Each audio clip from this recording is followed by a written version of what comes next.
The name of this story is Daddy's Boy. I knew this lady named Candy who met this guy named Willie, and they started talking and eventually started going out. And she would go to his house and he would come to hers.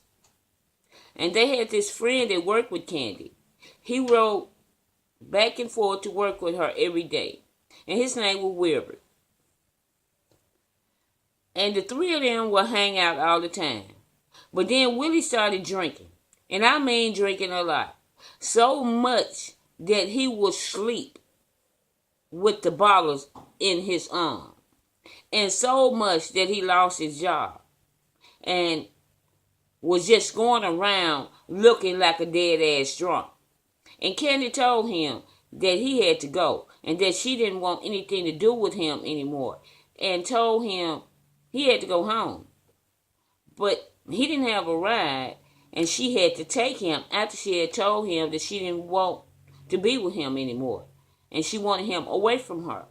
So she took him home, and she also had two of her daughters with her.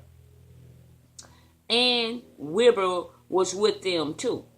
But Wilbur got out of town, and that should have been a clue to Candy because Wilbur wouldn't go to town alone with money in his pocket or without because someone would beat him up and take it. So he stayed away from town. But Willie had been talking shit about what Candy had told him to Wilbur, and he was trying to warn Candy, but he couldn't get a chance. And when he got out of the car, he told her to please be careful and that he hoped to see her later. She told him okay and that she would see him later. So her and her daughters went on their way, taking Willie home. And when they got there, he didn't want to get out the car, talking shit, saying that he was sorry. Candy told him to get out of her car. And he kept fanning his hand in her face. And she told him to get the hell out of her face and get out of her car. She didn't know what he had been doing to her face and throat. He had cut her face and throat 7 times with a box cutter. And she didn't know until a drop of blood dripped on her neck. And she pushed his ass off her. And he jumped out the car. And her oldest daughter jumped out behind him, asking him what the hell did he do to her mother. And Candy yelled to her daughter that he had something in his hand. And as she jumped out the car behind him and left the damn car in gear with her baby daughter in the back seat. And the car was headed for a damn ditch. And as he was swinging at her daughter, she ducked the swing and Candy shoved his ass to the ground. And her daughter caught the car and stopped it from going in the ditch and put it in gear and went back over to Candy and Willie, and he was on the ground with that box cutter still in his hand trying to swing it, and they were stomping his ass in the face, kicking that bitch everywhere they could. And it had rained earlier, and they were stomping and kicking this guy all over the place in a puddle of water, and all the time he still had that damn box cutter in his hand.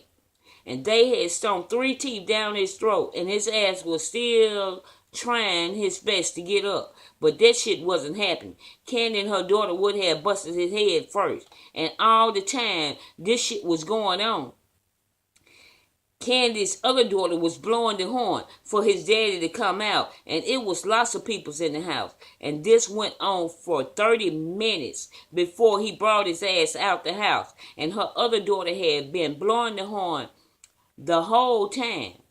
Candy thinks that he wanted someone to beat his ass because that's what they did. And when his daddy came out, Willie gonna say, "Daddy, look what they did to me." And Candy looked at his daddy and said, "Look what the hell he did to me." And she had blood running from 7 different places, from her face to her throat. And she and her daughter had been fighting all that time, and she didn't know it had been that bad, because when she felt the blood drip on her neck, she didn't know he had cut her that deep, because she couldn't feel the blade slicing through her skin. Her and her girls left and she took them to their auntie house, and she called the law and reported Willie, and she took herself to the hospital,